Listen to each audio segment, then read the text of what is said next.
What is up, everybody? This is Lyle, No Hippie Trucking and Transportation.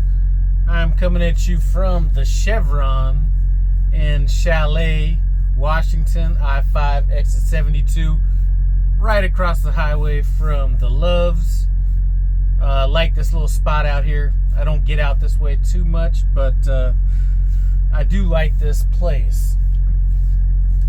Now, really don't have much to say about anything. I do have a couple stories to tell, but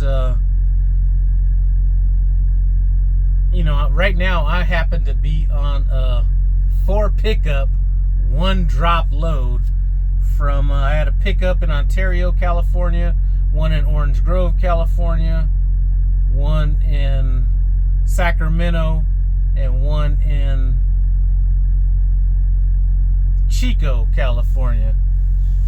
All coming up here. And you know, sometimes I wonder how I would have dealt with this load as a new driver, and I think this is a learning lesson that can be passed on to newer drivers. You know, I think some people get tied into this 01, 02, like what order things are supposed to be. When I got this load, I realized that there was no way for me to make the load if I was to follow the order of progression that they had it on my the way they had it submitted. So I actually had to go to my 02 first, double back to my 01, and kind of go that route. But one thing I can say about this load was every single pickup on this load has been like some crazy maneuvering shit that would have been very challenging as a new driver. My 02 was like backing into a dock with, you know, it's basically LA, kind of down there by Knott's Berry Farm, all that kind of stuff, medieval times. But you had limited space to back into that place, but then you also had every goddamn person that worked at the place decides to park in front of the dock. So that, you know, I had to deal with that. Boom. So that was my 02, which I actually made my 01. Doubled back to Ontario, picked up what was supposed to be my 01. This was a lot where it was on a dead-end road. There was a cul-de-sac, but essentially you were supposed to do a cul-de-sac and make that U-turn back, which I love doing. Make a U-turn back down into this alley, and then hit this blind. It wasn't a blind side dock, but it was a dock that you couldn't see. So, you know, I'm all about, let's just put it this way, I got out and looked more times than I was in PSD. That really only means twice, but you couldn't see the dock, so you had to make sure you were on point before you got in there. Boom, left there, went out to my 03, which was in Sacramento, California. Not a bad dock. It was a place called NorCal Produce.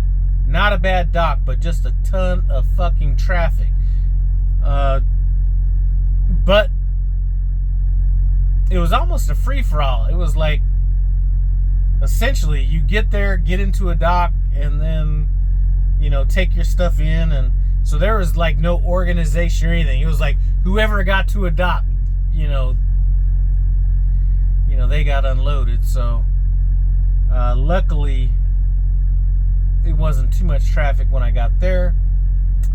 Then I went to a place that I really liked. Not a completely hard dock, but this was in Chico, California. I forget the name of the place, but it was almost kind of had a winery vibe to it. But they sold a lot of specialty items like specialty olive oil, sun-dried tomatoes, stuff like. As a matter of fact, that was a place that I wish I would have had some extra time to go shopping in the place. But by the time I backed in the dock, it was only 1 pallet. Boom. I was ready to go, and my clock was ticking, so I had to leave. But that's it. The place I'm left there. Used personal conveyance to get to the closest truck stop, and which put me about 580 miles away from my delivery. Yesterday, my clock came back at basically 11:30. I left out of not Redlands, truck stop a little bit further south. It was there's a Petro TA Loves. I forget the name of the city, but I stopped there, drove out, started driving about midnight, got out here at about 11 a.m. and I'm about 9 miles away from my delivery. So this delivery, I've already delivered here before. It's very organized, so I'm not really concerned about that. Plus, it delivers at 8 a.m. tomorrow morning, so plenty of time to chill. Once I'm done getting loaded, I shouldn't need a washout because they loaded this stuff very carefully, and most of the stuff, well, at least 2 of the pallets are pretty delicate. They're not just going to be able to run in there and ram into anything, but some of those are plants, and if anything, I'll just need to blow something out. So that's a good deal. Anyway, that's what's up with me. Now, what's up with Myra? This was hilarious. And Myra, this might be the first time she actually hears my take on this. But she gets a load that's a 1 pickup 4 dropper. Now, she gets this load, and every single time I get a load that says it's going to New York, I Google that city to Jersey City, New Jersey, just to see kind of how far it is from that metro area. And I Googled that city, and it was like right there. I zoomed into it.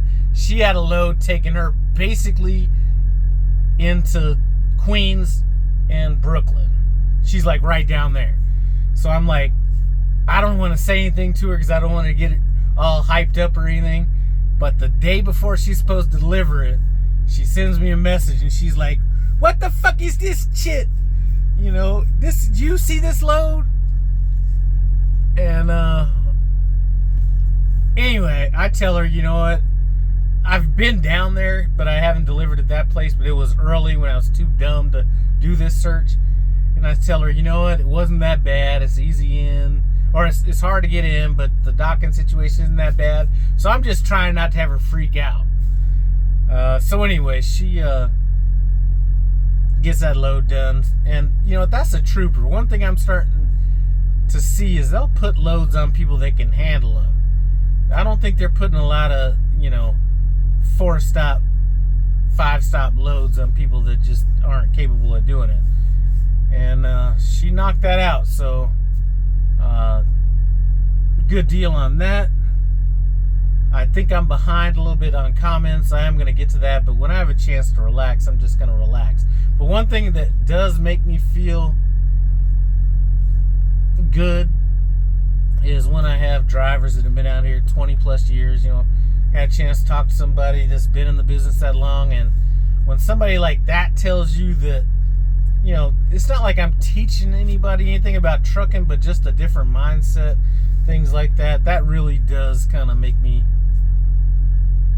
feel good. Because sometimes you wonder, you know, why am I doing this shit?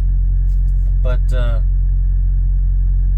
good on that. There's another driver that's just started Prime, came over from Trans Am. Craig, he's I told him Prime's not the best company when it comes to putting you out there when you come from another company, but it looks like he's doing pretty good as well. But really don't have much to say. I'm today's January 2nd, so I'll deliver this tomorrow. I told my fleet manager to get me home sometime around the 20th, and this has not been a good year, I'm just going to tell you. So I've had a lot of people, woo, my knuckles are so ashy. I've been so busy I can't even throw no like lotion on my knuckles. But I told my fleet manager to get me home around the 20th, and this has not been a good year. I mean, in terms of you know, a lot of people are asking, you know, about starting their, you know, having multiple trucks, things like that, and I'm just like, you know what, I'm not sure that I can give advice on that. There's a lot of people that I know that are really searching for drivers, things like that, and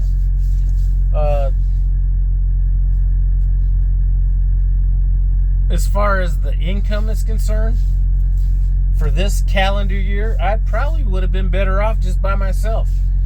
to some degree or another. I mean, I've been subsidizing the trucks from my own paychecks, and that's not necessarily meaning that the loads haven't been profitable. It's just been that trucks are down, or for one reason or another, just those kind of things. But you know, I definitely take a long-term approach on some of these things, so I didn't necessarily need them to be super profitable. We just needed to make it to a certain point. And even in this situation, it's been kind of doing the absolute minimum that it needs to do.